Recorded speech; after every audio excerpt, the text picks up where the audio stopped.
Hello my dear students, how are you all? I think all of you are very well and safe by the grace of the Almighty Allah.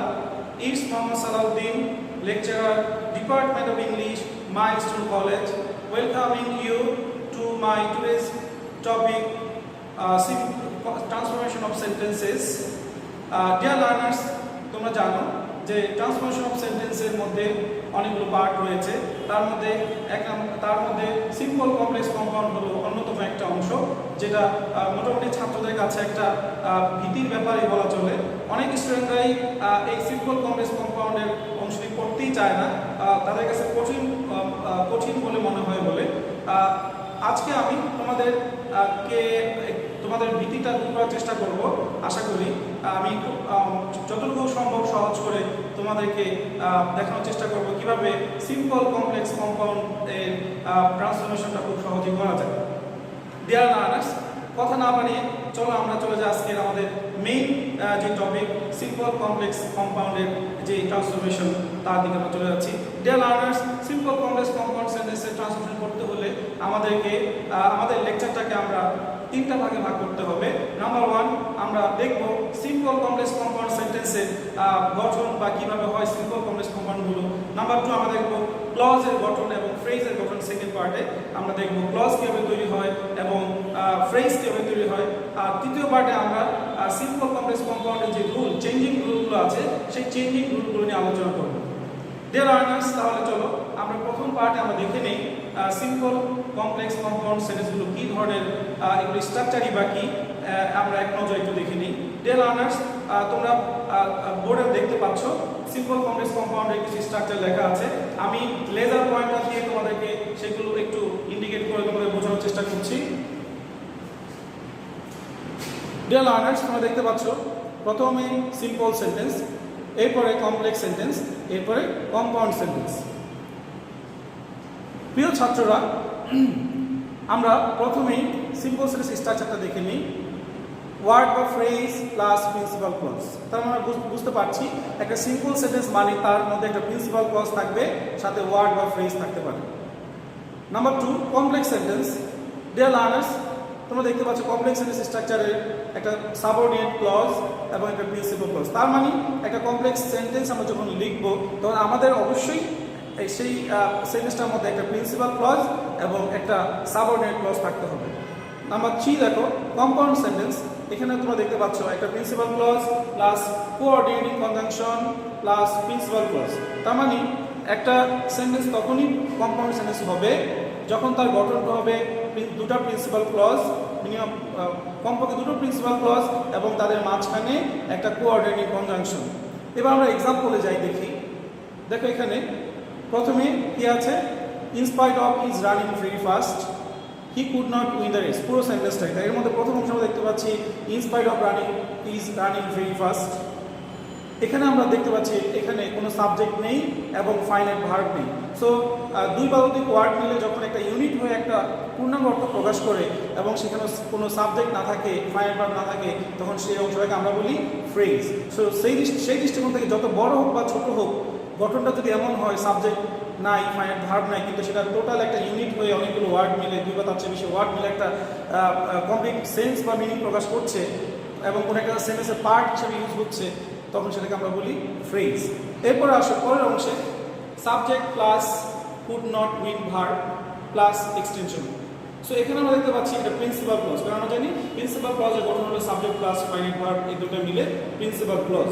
তাহলে এখানে আমরা দেখতে পাচ্ছি total simple sentence স্ট্রাকচারটা দেখতে পাচ্ছি প্রথমে phrase, এরপরে প্রিন্সিপাল ক্লজ, অর্থাৎ ফ্রেজ বা ওয়ার্ড প্লাস প্রিন্সিপাল ক্লজ মিলে সিম্পল সেন্টেন্স হয়। এর ভাইসি ভার্সা হতে পারে, প্রথমে প্রিন্সিপাল ক্লজটি থাকতে পারে, পরে ফ্রেজ অংশটি বা ওয়ার্ড থাকতে পারে।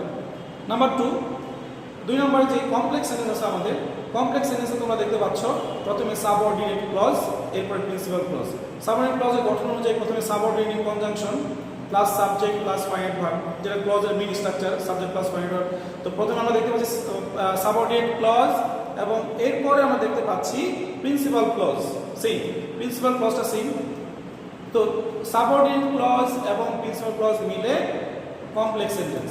সো আমরা যখনই কমপ্লেক্স সেন্টেন্স লিখবো তখনই এই ঘটনা লিখতে হবে। এটার ভাইস ভার্সা হতে পারে, যেমন প্রথমে প্রিন্সিপাল ক্লজ পরে সাবঅর্ডিনেট ক্লজটা আসতে পারে, কিন্তু গঠনের নিয়মটা ক্লজের গঠনের নিয়মটা সেম থাকবে, শুধু ক্লজটা আগে পরে হতে পারে। 3 নম্বর কম্পাউন্ড সেন্টেন্স তোমরা দেখতে পাচ্ছ, প্রথমে principal clause he ran very fast, এরপরে বাট সাবঅর্ডিনেট কনজাংশন, এরপরে হি could not win the race, এটাও প্রিন্সিপাল ক্লজ। দুইটা প্রিন্সিপাল ক্লজ আমরা দেখতে পাচ্ছি, এখানে দুইটা প্রিন্সিপাল ক্লজ কোঅর্ডিনেটিং কনজাংশন দিয়ে যুক্ত হয়েছে, সেজন্য এটা কম্পাউন্ড সেন্টেন্স। সো আমরা এটা ক্লিয়ার, কম্পাউন্ড সেন্টেন্স যদি আমরা গঠন করতে চাই তাহলে অবশ্যই আমাদের দুটো প্রিন্সিপাল ক্লজকে বা তার চেয়ে বেশি প্রিন্সিপাল ক্লজ যদি আসতে পারে, সেগুলো কনজাংশন দিয়ে যুক্ত হবে, তখনই সেটা কম্পাউন্ড সেন্টেন্স হবে।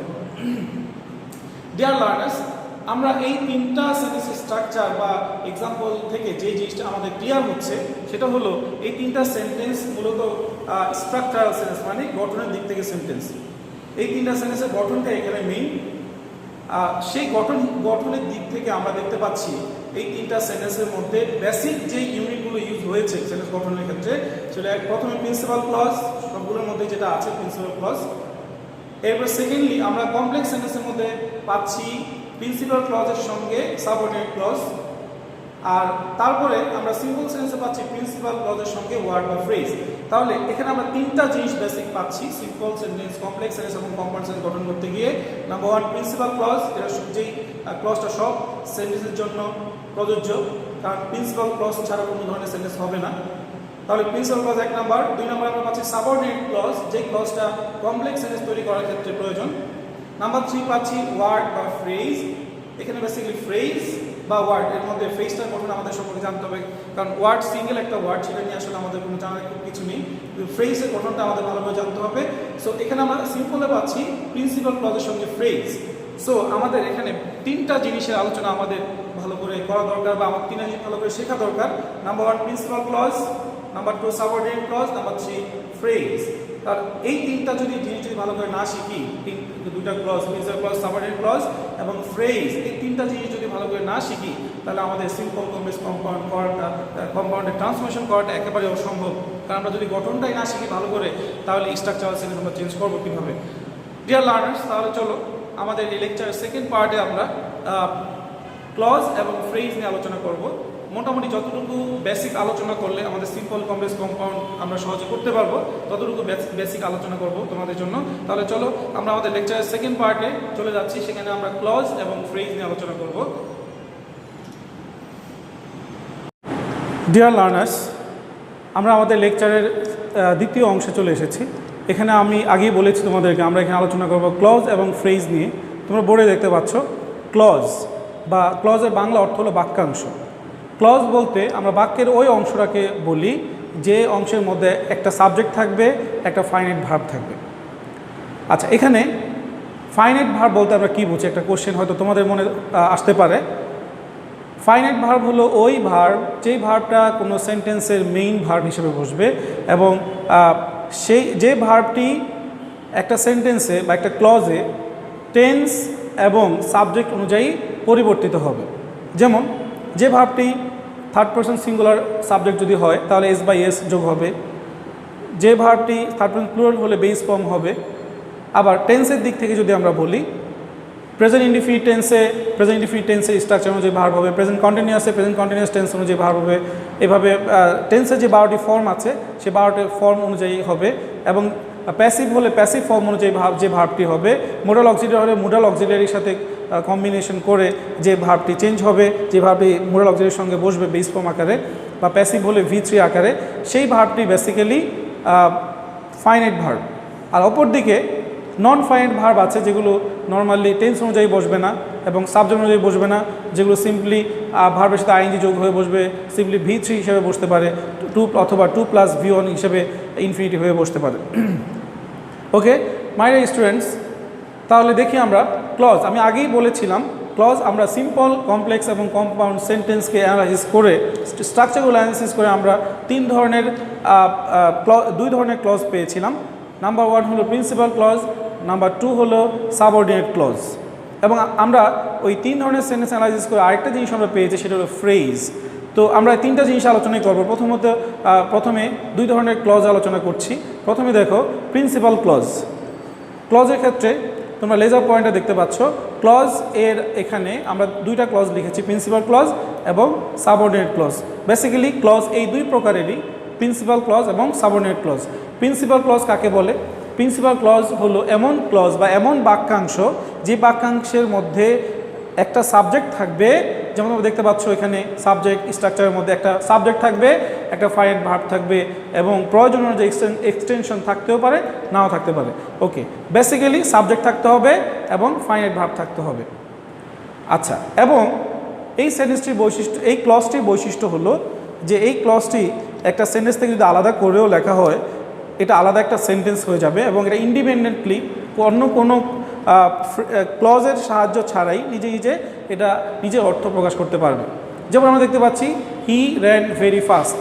আমরা এটাকে যদি একটা সেন্টেন্সের পার্ট ধরি, পুরো সেন্টেন্সের একটা পার্ট ধরি, যেমন আমরা যদি ধরি হি ran very fast but could not win the race, তাহলে আমরা যদি পুরো অংশ থেকে এটাকে আলাদা করে লিখি হি র্যান ভেরি ফাস্ট, তাহলে he subject, ran finite verb past tense অনুযায়ী হয়েছে র্যান, রান থেকে র্যান, এবং ভেরি ফাস্ট, এই পুরো অংশটা মিলে একটা ক্লজ হয়েছে।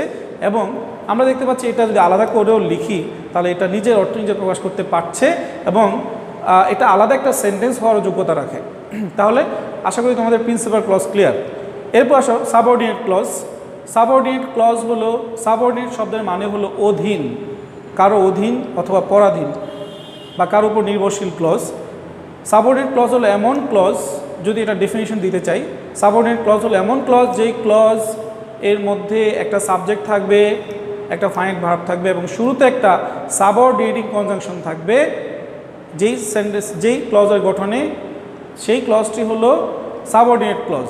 এবং এই সাবঅর্ডিনেট ক্লজের প্রধান বৈশিষ্ট্য হলো এটি কোনো একটা সেন্টেন্সে প্রিন্সিপাল ক্লজের সাহায্য ছাড়া অর্থ প্রকাশ করতে পারে না এবং প্রিন্সিপাল ক্লজের সাহায্য ছাড়া কোনো সেন্টেন্সে এটা বসতে পারে না। তার মানে হলো যেখানে সাবঅর্ডিনেট ক্লজ থাকবে সেখানে অবশ্যই মিনিং প্রকাশের জন্য, সেন্টেন্সটি কারেক্ট হওয়ার জন্য প্রিন্সিপাল ক্লজের সাহায্য লাগবে। তো আমরা এখানে দেখতে পাচ্ছি গঠন subordinating conjunction plus subject plus finite verb plus extension.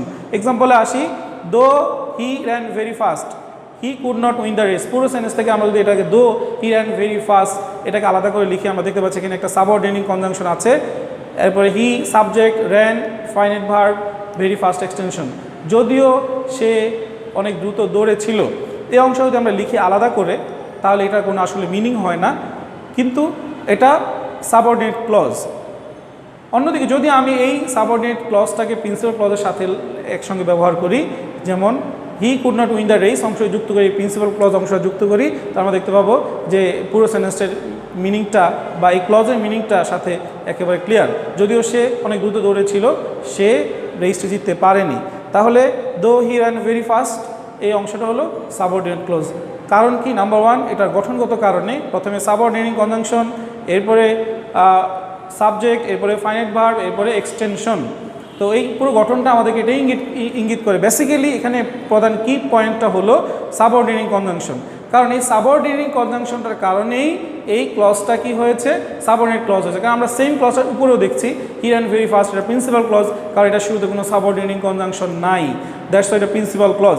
আর এখানেও সেম ক্লজটাই দিয়েছি, শুধুমাত্র শুরুতে দো অ্যাড করার কারণেই পুরো ক্লজটা সাবঅর্ডিনেট ক্লজ। তাহলে মানে এই একটা বিষয় আমাদের কাছে ক্লিয়ার। বেসিক্যালি দুই ধরনের ক্লজেরই গঠন same, subject plus finite verb plus extension. কিন্তু প্রিন্সিপাল হয় কখন, যখন কোনো ক্লজের শুরুতে কোনো সাবঅর্ডিনেটিং কনজাংশন না থাকবে, যেমন প্রথমটি সেটা প্রিন্সিপাল ক্লজ এবং নিজের অর্থ নিয়ে স্বাধীনভাবে প্রকাশ করতে পারবে। আর সাবঅর্ডিনেট ক্লজ কোনগুলো, যে ক্লজের শুরুতে সাবঅর্ডিনেটিং কনজাংশন থাকে সেই ক্লজটা সাবঅর্ডিনেট ক্লজ। এবং এই সাবঅর্ডিনেট ক্লজ হওয়ার জন্য এর পিছনে দায়ী হলো বা এর পিছনে গঠনে ভূমিকা পালন করছে সাবঅর্ডিনেটিং কনজাংশন। এরকম অনেক সাবঅর্ডিনেটিং কনজাংশন আছে, যেমন দো বা অলদো, যদি অর্থে, শর্তের কন্ডিশনের ক্ষেত্রে ইফ, আনলেস এগুলো আসে। এরপরে তোমার কী বলে কারণ বোঝাতে সিন্স, অ্যাজ, বিকজ আসে। এরপরে উদ্দেশ্য বোঝাতে so that, in order that আসে।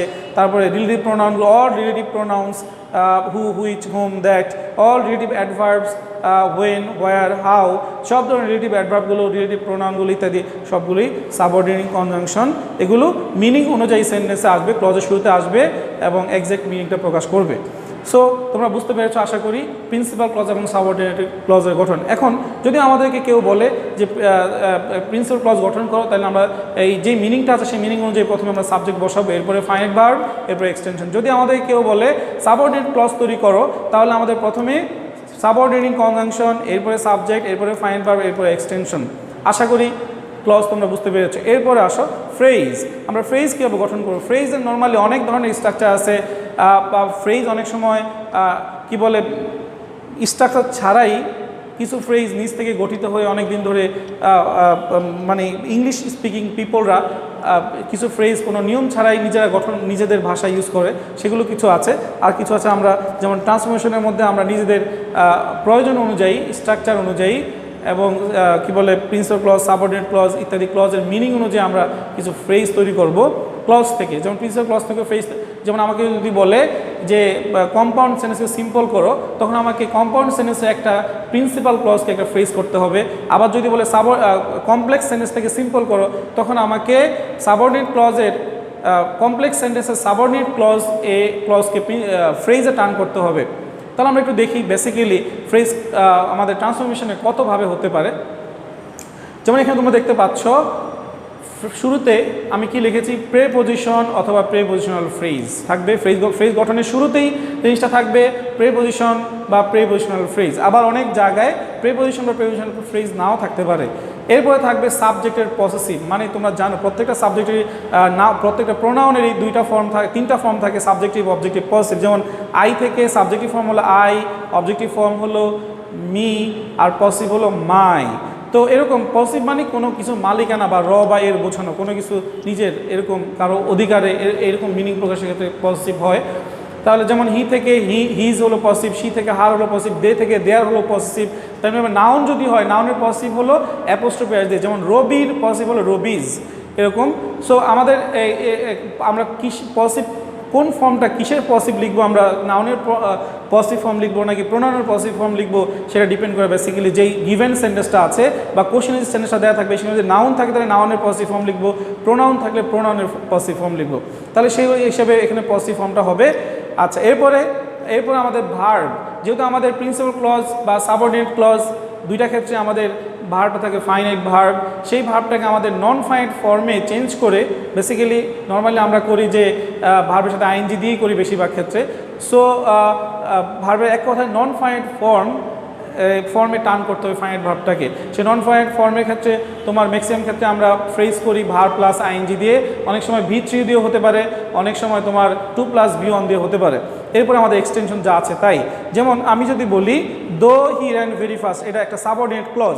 এখন আমাকে কি বলে, এটা আছে থাকবে কিসে, এটা থাকবে কমপ্লেক্স সেন্টেন্সে। এখন সেই কমপ্লেক্স সেন্টেন্সটাকে আমাকে যদি সিম্পল করতে বলে, তাহলে সিম্পলের গঠন তোমরা দেখেছো শুরুতে যে প্রিন্সিপাল ক্লজের সাথে একটা ফ্রেজ থাকে। ফ্রেজ আমাদের গঠনটা principal clause plus phrase.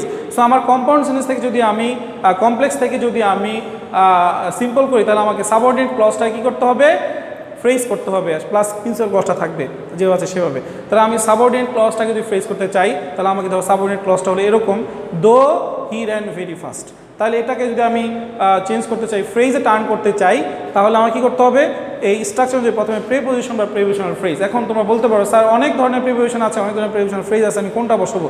Yes, সেটা বসানোর জন্য অবশ্যই তোমাকে এই কি বলে সাবঅর্ডিনেটিং কনজাংশনটা দেখতে হবে, অথবা যদি কম্পাউন্ড সেন্টেন্স হয়, কম্পাউন্ড সেন্টেন্স হলে দেখতে হবে যে দুটো ক্লজের মধ্যে যে কোঅর্ডিনেটিং কনজাংশন আছে সেটার বা দুইটা ক্লজের সম্পর্কটা কেমন, সেই হিসাবে তোমাকে সেই প্রেপোজিশন বা প্রেপোজিশনাল ফ্রেজটা গঠন করতে হবে। তাহলে এখানে আমরা দেখতে পাচ্ছি দো। তো আমরা জানি নর্মালি দোটা এবং অলদো মানে যদিও, এই ধরনের মানে বিপরীত মিনিং যেই সাবঅর্ডিনেটিং কনজাংশন দিয়ে বোঝায়, সেই ধরনের সাবঅর্ডিনেটিং কনজাংশনের ক্ষেত্রে তোমার সেগুলোকে চেঞ্জ করে ফ্রেজের ক্ষেত্রে আমরা লিখতে হয় প্রিপোজিশনাল ফ্রেজের ক্ষেত্রে ইনস্পাইট অফ, অথবা আমরা লিখি ডিসপাইট লিখি। তো ইনস্পাইট অফ আমি লিখলাম এখানে এই দো বা অলদোর পরিবর্তে। এরপরে আমরা বলছি যে ফ্রেজের গঠন কি, সাবজেক্টের পজিটিভ, এখানে হি আছে, হির পজিটিভ হবে হিজ। এরপরে র্যান ফাইনাইট ভার্ব, এখানে পাস্ট টেন্স হওয়ার কারণে র্যান ফাইনাইট ভার্ব এখানে। সো এই র্যানকে আমি যদি নন ফাইনাইট করতে চাই, তাহলে আইএনজি ফর্ম, আর আইএনজি ফর্ম অবশ্যই বেস ফর্মের সাথে হবে, রানের সাথে হবে। তাহলে রান প্লাস আইএনজি রানিং। আচ্ছা, এখানে রানিং দেখো এখানে ডাবল এন হয়েছে, কনসোনেন্টটা ডাবল হয়েছে কি কারণে? কারণ আমরা জানি একটা নিয়ম আছে যে তোমার যে সমস্ত ওয়ার্ডের শেষের অক্ষর কনসোনেন্ট এবং তার আগের অক্ষরটা যদি সিঙ্গেল ভাওয়েল হয় তাহলে এটা আইএনজি করতে গেলে সেই অক্ষরটা ডাবল হয়ে যায়। যেমন রান থেকে আইএনজি ফর্ম যোগ করে রানিং হবে। তাহলে এখানে আমরা দেখতে পাচ্ছি রান ভার্বের নন ফাইনাইট ফর্মটা রানিং, এরপর এক্সটেনশন যা আছে তাই all the same very fast. তাহলে দো হি রান ভেরি ফাস্ট, এটার আমি ফ্রেজ করলাম কী হবে? In spite of his running very fast, এটা হলো ফ্রেজ। এভাবে আমরা ফ্রেজ করতে পারছি। তাহলে এটা অনেক বড় একটা অংশ, এটা 1 2 3 4 5টা ওয়ার্ড, হ্যাঁ। তো সে কিন্তু এটা ক্লজ হতে পারেনি, ক্লজ হওয়ার যোগ্যতা রাখেনি। কেন? কারণ এটার মধ্যে সাবজেক্ট নেই, ফাইনাইট ভার্ব নেই, এটা ফ্রেজ। আমরা ফ্রেজের গঠন করেছি, দ্যাটস ওয়াই এটা ফ্রেজ। তো আশা করি তোমরা বুঝতে পেরেছ। তো আমাদের প্রিন্সিপাল ক্লজ এবং সাবঅর্ডিনেট ক্লজ, এই দুইটা ক্লজ আমরা এই অধ্যায়ে আলোচনা করলাম, এই পার্টে আলোচনা করলাম এবং আলোচনা করলাম ফ্রেজের গঠন নিয়ে, ফ্রেজ কীভাবে আমরা গঠন করব। এগুলো কেন প্রয়োজন আগেই বলেছি যে এগুলো যদি আমরা গঠন করতে পারি তাহলে আমাদের সিম্পল কমপ্লেক্স কম্পাউন্ড সেন্টেন্স গঠন করতে পারবো। কারণ তোমরা জানো সিম্পলের গঠনটা কি? Principal clause plus phrase. তো আমরা প্রিন্সিপাল ক্লজের গঠন আমরা শিখলাম 1 নম্বরে। তো এরপরে আমরা শিখলাম ফ্রেজের গঠন। সো আমি সিম্পল যখন লিখবো প্রিন্সিপালের গঠন এবং ফ্রেজের গঠন অ্যাপ্লাই করে দুইটা আমরা প্রিন্সিপাল ক্লজ এবং ফ্রেজ লিখে দেবো, হয়ে গেল আমাদের সিম্পল। কমপ্লেক্স যখন গঠন করতে যাবো তো আমরা প্রিন্সিপাল ক্লজের সাথে আমাদের সাবঅর্ডিনেট ক্লজ গঠন করতে হবে। সাবঅর্ডিনেট ক্লজের গঠন আমরা শিখলাম এখানে। সো সাবঅর্ডিনেট ক্লজ আমরা গঠন করে দিব প্রিন্সিপাল ক্লজের সাথে, তাহলে কী হয়ে যাবে? কমপ্লেক্স সেন্টেন্স হয়ে যাবে। এরপর কম্পাউন্ড যেহেতু সবগুলি প্রিন্সিপাল ক্লজ, তাহলে এখানে প্রিন্সিপাল ক্লজের গঠনটা তো অলরেডি আমরা জেনেছি। সবগুলো প্রিন্সিপাল ক্লজ তোমার কোঅর্ডিনেটিং কনজাংশন দিয়ে যুক্ত করলেই আমাদের কম্পাউন্ড সেন্টেন্স হয়ে যাবে। তো ডিয়ার স্টুডেন্টস, আশা করি তোমরা বুঝতে পেরেছ ক্লজ এবং ফ্রেজের গঠন। এখন আমরা চলে যাব, যেমনটি আমরা শুরুতেই বলেছিলাম, আমরা কিভাবে চেঞ্জ করব, changing rule of simple complex compound. Dear learners, আমরা আমাদের লেকচারের তৃতীয় অংশে চলে এসেছি। আমরা আগেই বলেছিলাম যে আমাদের লেকচারের তৃতীয় অংশে আমরা আলোচনা করব সিম্পল কমপ্লেক্স কম্পাউন্ডের ট্রান্সফরমেশনের যে রুলগুলো আছে সেই রুলগুলো নিয়ে। তোমরা এখানে বোর্ডে দেখতে পাচ্ছ ডান পাশে একটা ডায়াগ্রাম, ছোট ডায়াগ্রামে দেখতে পাচ্ছ আমরা সিম্পল কমপ্লেক্স কম্পাউন্ডের কিছু ক্লু দিয়েছি। সিম্পলের ফ্রেজ অংশে কোন ফ্রেজ বা ওয়ার্ডগুলো হবে, কমপ্লেক্সের সাবঅর্ডিনেট ক্লজ অংশে সেই অনুযায়ী কোন কনজাংশন সাবঅর্ডিনেটিং কনজাংশনগুলো হবে এবং কম্পাউন্ড সেন্টেন্সে দুটো প্রিন্সিপাল ক্লজের মাঝে কোন কোঅর্ডিনেটিং কনজাংশনগুলো বসবে রুল ওয়াইজ এবং মিনিং ওয়াইজ। তো নাম্বার 1, তোমরা এই ডায়াগ্রামটি খাতায় লিখে নিতে পারো আর স্পষ্ট করে। আমরা এখানে ডায়াগ্রামের নাম্বার অনুযায়ী আমরা রুলগুলো নিয়ে আলোচনা করব, রুলের নাম্বার দিয়েছি সেভাবে আমরা আলোচনা করব। নাম্বার 1, তোমরা দেখতে পাচ্ছ যদি সেন্টেন্সের দুইটা অংশের রিলেশনটা হয় এমন কারণ এবং ফলাফল, তাহলে আমাদের রুল 1 প্রযোজ্য। তার মানে রুল 1-এর যে ডায়াগ্রামে যে ক্লুগুলো আছে সেগুলো প্রযোজ্য। আমরা সিম্পলে দেখতে পাচ্ছি কি আছে, এক্সাম্পলটা because of my sickness I could not attend the party. এখানে বিকজ অফ মাই সিকনেস এই অংশটা ফ্রেজ, কারণ হলো এখানে সাবজেক্ট নাই, ফাইনাইট ভার্ব নাই এবং এই অংশটা দিয়ে কারণ বোঝাচ্ছে। যেমন এখানে বিকজ অফ আছে, এই কারণে এখানে এটা দিয়ে কারণ বোঝাচ্ছে। সো এই যে সিম্পল সেন্টেন্সটা আছে কারণ বিকজ অফ যুক্ত, এটাকে আমরা যদি কমপ্লেক্স করতে চাই তাহলে এই অংশটাকে, এই ফ্রেজ অংশটাকে সাবঅর্ডিনেট ক্লজ করতে হবে। তো বিকজ অফ মাই সিকনেস এই সাবঅর্ডিনেট ক্লজটাকে যদি আমি কমপ্লেক্স সেন্টেন্স, এই ফ্রেজটাকে যদি আমি সাবঅর্ডিনেট ক্লজ করি তাহলে বিকজ অফের পরিবর্তে এখানে কি বসবে? সিন্স, অ্যাজ বা বিকজ, যেখানে একটা দিলেই হবে। এরপর যে ক্লজের নিয়ম অনুযায়ী সাবজেক্ট প্লাস ফাইনাইট ভার্ব বসবে। যেমন আই সাবজেক্ট, ওয়াজ এখানে ফাইনাইট ভার্ব হিসেবে বসেছে এবং সিকনেসের অ্যাডজেক্টিভ ফর্ম সিক বসেছে। তাহলে সিন্স আই ওয়াজ সিক, এটা হলো subordinate clause plus principal clause যেটা আছে I could not attend the party, সেই প্রিন্সিপাল ক্লজ বসে গেছে। তাহলে সাবঅর্ডিনেট ক্লজ এবং তোমরা দেখতে পাচ্ছ লেজার পয়েন্টে সাবঅর্ডিনেট ক্লজ এবং প্রিন্সিপাল ক্লজ দুটো মিলে কি হলো? Complex sentence. এবার কম্পাউন্ডে আসো। কম্পাউন্ডে যেহেতু আমাদের কন্ডিশনে হলো দুটো প্রিন্সিপাল ক্লজ হতে হবে এবং সেটা কোঅর্ডিনেটিং কনজাংশন দিয়ে যুক্ত হবে। তো আমরা দেখতে পাচ্ছি এখানে প্রথমে প্রিন্সিপাল ক্লজ, যেহেতু আমাদের প্রিন্সিপাল ক্লজ স্ট্রাকচার হলো প্রথমে সাবজেক্ট হবে, এরপরে ফাইনাইট ভার্ব হবে, এরপরে এক্সটেনশন। তার মানে প্রিন্সিপাল ক্লজের শুরুতে কোনো সাবঅর্ডিনেটিং কনজাংশন থাকতে পারবে না। সো এখানে আমরা সিন্স তুলে দিলাম।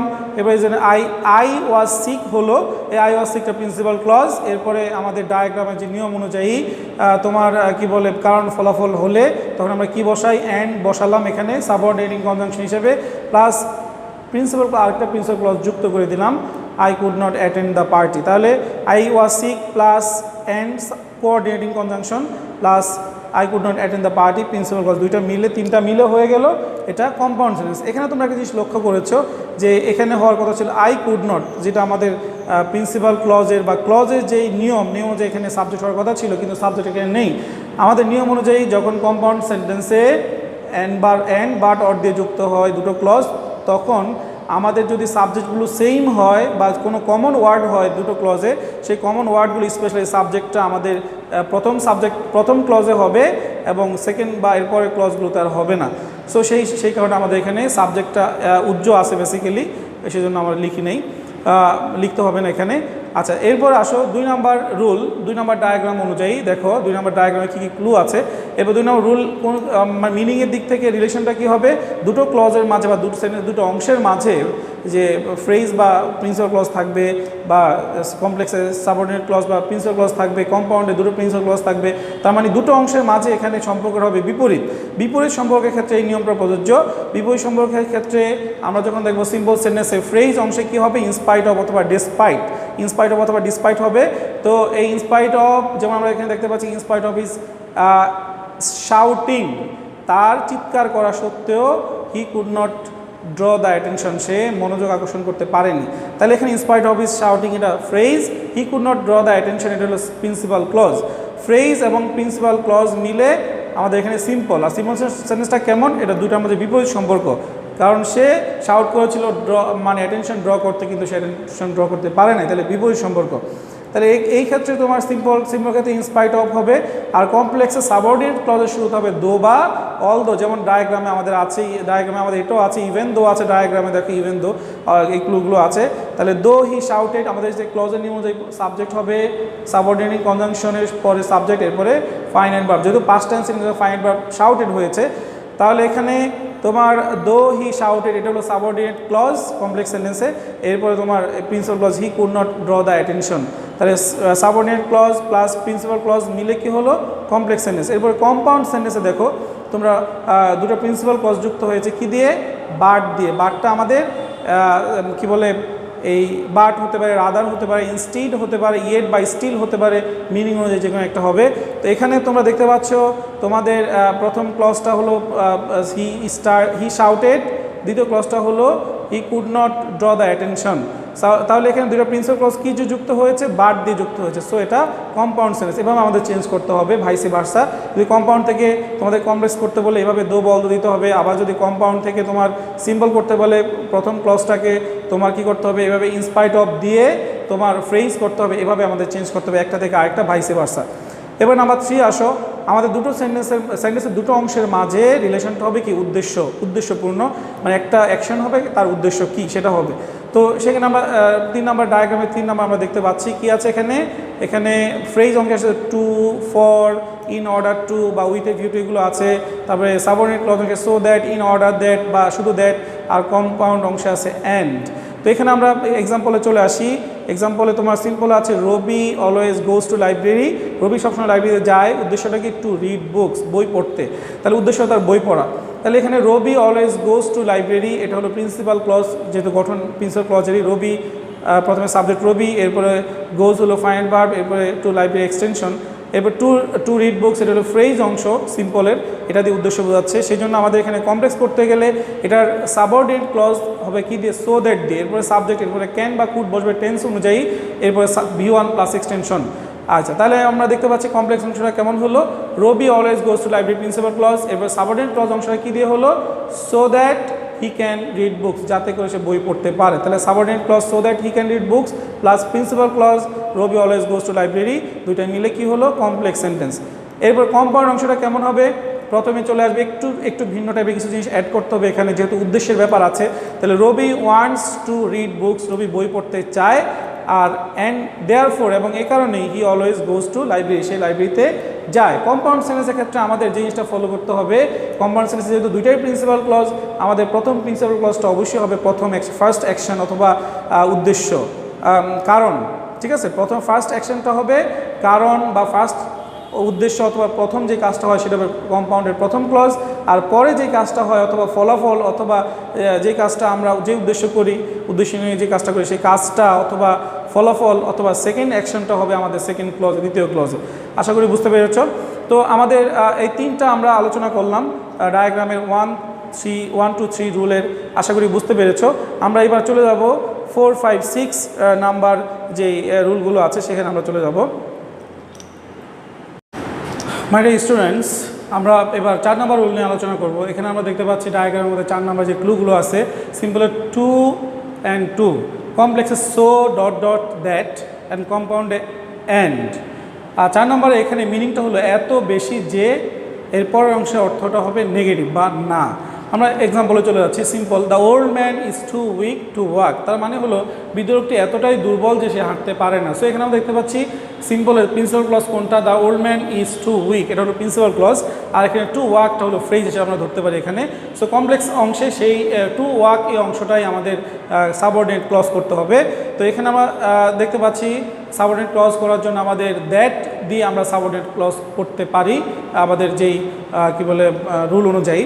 তাহলে এখানে প্রিন্সিপাল ক্লজটা আমরা লিখে ফেললাম। এখানে টু এর পরিবর্তে সো বসবে, the old man is so weak that, পরে টু উঠে যাবে, দ্যাট বসবে, এরপরে সাবজেক্ট বসবে, যেটা আমাদের কি বলে ক্লজের যে নিয়ম সাবজেক্ট প্লাস ক্যান নট, যেহেতু নেগেটিভ মিনিং এটা বিয়ার করছে এই জন্য ক্যান নট অথবা পাস্ট টেন্স হলে কুড নট, এরপরে V1 এক্সটেনশন থাকলে এক্সটেনশন বসবে। তাহলে এখানে সেন্টেন্সটা কী দাঁড়ালো, the old man is so weak principal clause that he can not walk, যেহেতু প্রেজেন্ট টেন্স এটা that he can not walk, এটা সাবঅর্ডিনেট ক্লজ। প্রিন্সিপাল ক্লজ এবং সাবঅর্ডিনেট ক্লজ দুটো মিলে কমপ্লেক্স সেন্টেন্স। এরপর কম্পাউন্ড সেন্টেন্স অ্যান্ড দিয়ে হবে, the old man is so weak and can not walk, হয়ে গেল দুটো প্রিন্সিপাল ক্লজ অ্যান্ড দিয়ে যুক্ত হলো এখানে। তারপরে নাম্বার 5, আমাদের এখানে যে ক্লুগুলো আছে সিম্পলে ইন অথবা অ্যাট অথবা অন অথবা বিফোর, হ্যাঁ, অথবা আফটার অথবা ডিউরিং প্লাস টাইম, মানে হলো সময়ের যেই ধরনের সময়ের আসবে সেই ধরনের সময় অনুযায়ী এখানে শুরুতে প্রেপজিশনটা বসবে।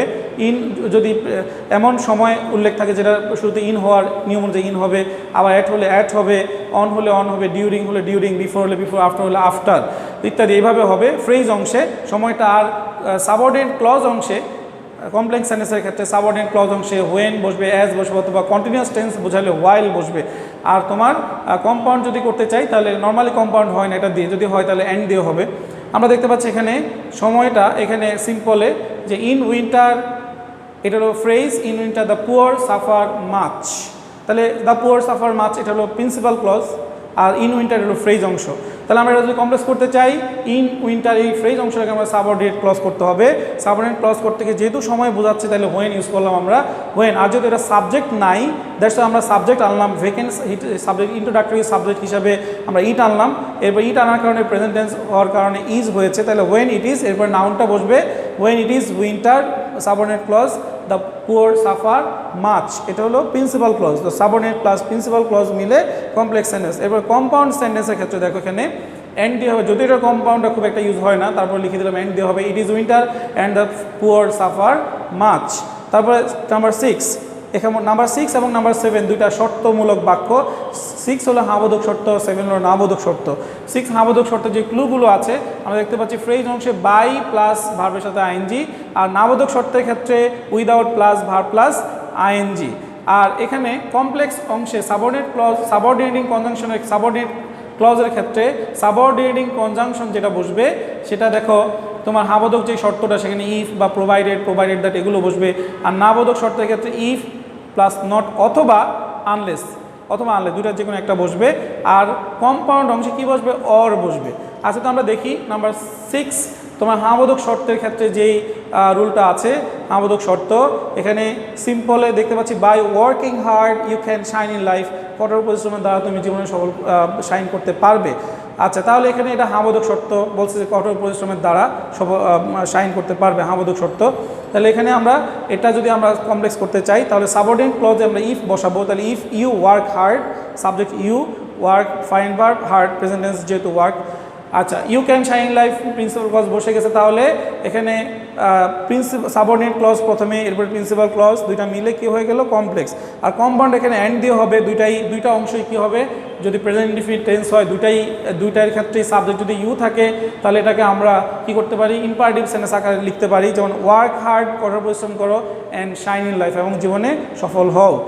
আচ্ছা, তাহলে এরপর আসো নাম্বার 6, নাম্বার 7 নাবোধক শর্ত। যদি শর্তটা নাবোধক হয়, যেমন উইদাউট ওয়ার্কিং হার্ড, কঠোর পরিশ্রম ছাড়া you cannot shine in life লিখতে পারে, অথবা you will fail in life. You cannot shine in life লিখলে এটা স্ট্রাকচারাল নেগেটিভ, আর যদি you will fail in life এটা মিনিংয়ের দিক থেকে নেগেটিভ হবে, দুইটাই লেখা যায়, সমস্যা নাই। তো without working hard you will fail in life, কঠোর পরিশ্রম ছাড়া তুমি জীবনে ফেল করবে। এটা যদি আমরা কমপ্লেক্স করি আগের মতোই, আমাদের শর্তের যেই শর্ত বোঝানোর জন্য সাবঅর্ডিনেট ক্লজে যেটা আসে ইফ প্রোভাইডেড, এগুলো ইফ বসবে। আর এখানে যেহেতু শর্তটা নেগেটিভ, তাহলে এখানে ক্লজটাকে নেগেটিভ করতে হবে টেন্স অনুযায়ী। যেমন এখানে প্রেজেন্ট টেন্স হওয়ার কারণে ডু নট হয়েছে, পাস্ট টেন্স হলে ডিডন্ট হবে, ইত্যাদি আর কি। If you don't work hard, যদি তুমি কঠোর পরিশ্রম করো, এরপর প্রিন্সিপাল ক্লজ যা আছে তাই, you will fail in life, জীবনে বিফল হবে, বিফল হবে, ব্যর্থ হবে। আচ্ছা, এবার এটাও আমরা যেহেতু দেখতে পাচ্ছি দুইটা অংশেই তোমার ইউ আছে, দুইটাই সাবজেক্ট ইউ, দুইটাই তোমার কি বলে present indefinite tense. That's why এখানে তোমার কি বলে আমরা ইম্পারেটিভ করতে পারি। ওয়ার্ক হার্ড এটার কম্পাউন্ড হবে কি দিয়ে, অর দিয়ে। যেমন work hard or fail in life, কঠোর পরিশ্রম করো অথবা জীবনে ব্যর্থ হও, দুইটা একটা। তাহলে মোটামুটি আমরা এখানে দেখলাম যে কিভাবে সিম্পল থেকে কমপ্লেক্সে টার্ন করে, স্ট্রাকচারটা কীভাবে কমপ্লেক্স থেকে কম্পাউন্ডে টার্ন করে, অথবা ভাইসি ভার্সা মানে উল্টোটা, কম্পাউন্ড থেকে কীভাবে কমপ্লেক্সে টার্ন করে, কমপ্লেক্স থেকে কীভাবে সিম্পলে টার্ন করে, অথবা কমপ্লেক্স থেকে কম্পাউন্ডে, অথবা কমপ্লেক্সে সিম্পলে, সিম্পল থেকে কম্পাউন্ডে, মানে একটা ভাইসি ভার্সা। আমাদের এখানে আমরা 3টা স্ট্রাকচারই লিখেছি। সো তোমরা এখানে এটা দেখতে পেয়েছো যে চেঞ্জগুলো কীভাবে হচ্ছে, এবং সেই অনুযায়ী আশা করি তোমরা শিখতে পেরেছো, বুঝতে পেরেছো।